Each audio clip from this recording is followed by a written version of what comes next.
Shalom, jemaat yang dikasih Tuhan.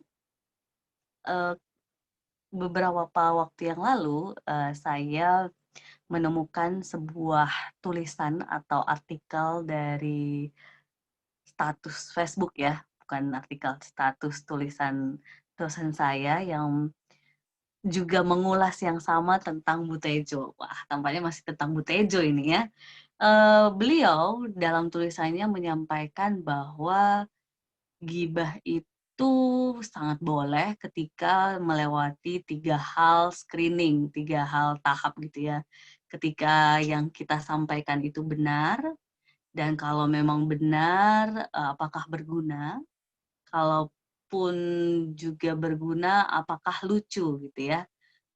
Sehingga kalau melewati tahap ketiga itu, maka sangat-sangat diperbolehkan untuk gibah. Tetapi ketika tidak melewati ketiga tahap itu, maka beliau mengatakan untuk kita tutup mulut.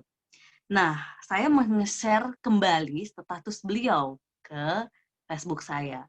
Yang menarik, ada seorang rekan bekerja saya di Surabaya, seorang adik, gitu ya, yang dia mengkomen bahwa menurut dia pada akhirnya apapun bentuknya gibah itu tidak benar gitu ya.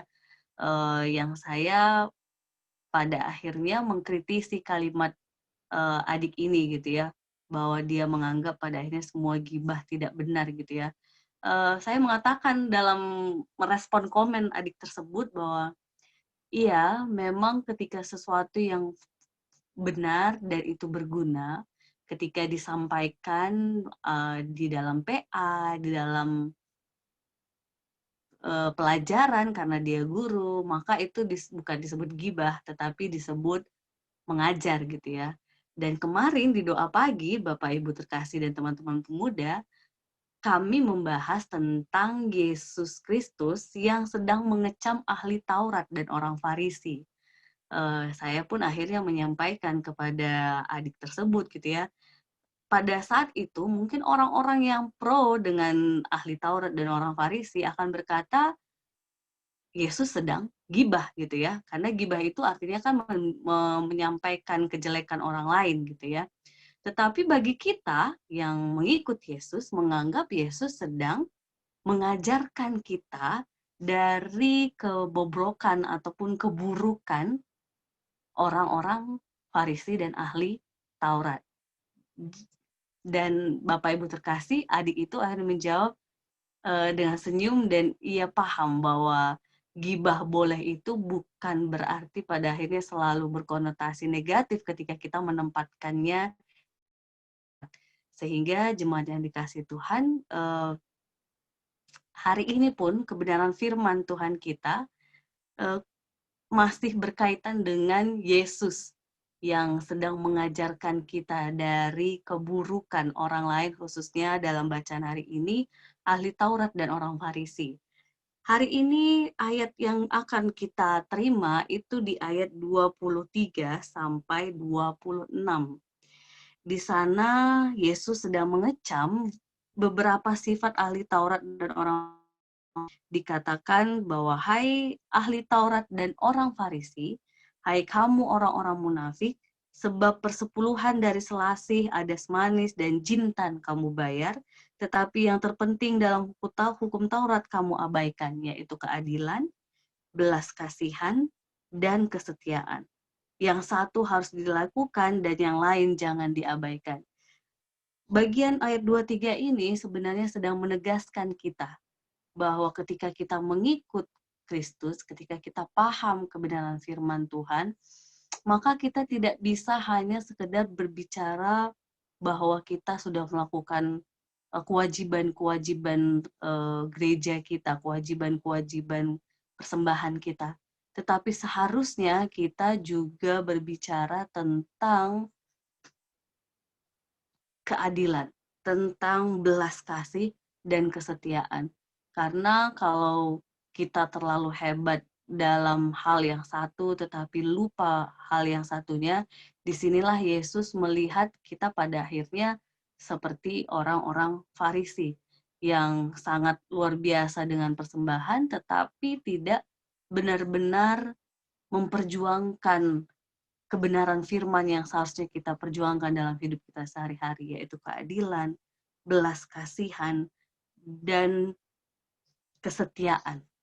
Lalu yang berikutnya, Yesus mengecam, kayak kamu pemimpin-pemimpin buta, nyamuk kamu tepiskan dari dalam minumanmu, tetapi unta yang di dalamnya kamu telan. Ini menggambarkan bahwa kadang kita orang-orang beragama, orang-orang yang sangat jago mungkin dalam teologi, orang-orang yang sangat rajin mungkin dalam menggali firman Tuhan, memahami, belajar firman Tuhan, kadang jatuh untuk menyingkirkan hal-hal yang sepele di sekitarnya. Tetapi dia tidak berusaha menyelesaikan apa yang di dalam dirinya, yaitu rasa benci, rasa dendam, rasa iri, kesombongan, dan hal-hal yang di dalam dirinya yang mestinya itu yang perlu dibereskan terlebih dahulu. Lalu di ayat 25, Yesus mengatakan, celakalah kamu ahli-ahli Taurat dan orang Farisi, hai kamu orang munafik, sebab cawan dan pinggan kamu bersihkan, tetapi sebelah dalamnya penuh rampasan dan kerakusan. Hai orang Farisi yang buta, bersihkanlah dahulu sebelah dalam cawan itu, maka sebelah luarnya juga akan bersih. Jadi ini hampir sama dengan bagian tadi nyamuk dan unta, bahwa kita sebagai orang percaya mestinya membereskan yang di dalam diri kita dulu, di dalam kehidupan persekutuan, di dalam keluarga, di dalam inti dimanapun kita berada, sebelum kita merasa terusik dengan membereskan orang-orang ataupun di luar dari lingkup lingkaran atau komunitas inti kita. Karena orang-orang Farisi begitu luar biasa begitu ya, mengerjakan hal-hal yang di sekitar, tetapi di dalam inti dirinya sendiri, di dalam kehidupan persekutuan orang-orang Yahudi saat itu, ada banyak hal yang sebenarnya perlu dibersihkan. Entah itu hal-hal yang bersifat korupsi, entah itu yang bersifat mereka yang masih berpihak kepada orang-orang yang kaya saja, atau orang-orang yang memberikan persembahan luar biasa, atau mereka yang sifatnya yang sekedar memikirkan hal-hal yang kepentingan mereka sendiri, bukan orang-orang di sekitarnya yang sungguh-sungguh itu nggak terlalu perlu diurus. Maksudnya perlu, tetapi yang di dalam belum beres dulu gitu ya. Padahal Yesus maunya dalammu ini loh harus beres dulu, sehingga apapun yang dilakukan keluar itu akan semakin diberkati dan menjadi berkat. Jadi jemaat yang dikasih Tuhan, hari ini kita diingatkan melalui kebenaran firman Tuhan betapa banyak hal yang Tuhan mau bagi kita pengikutnya untuk senantiasa memulai dari diri kita pribadi, khususnya dari dalam hati kita, agar kita senantiasa memperjuangkan belas kasihan, keadilan, dan kesetiaan.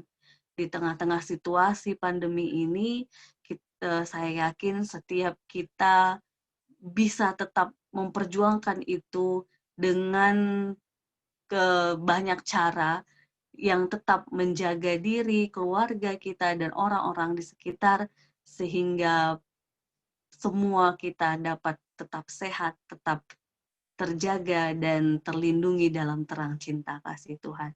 Tuhan memampukan kita, Tuhan menolong kita. Amin.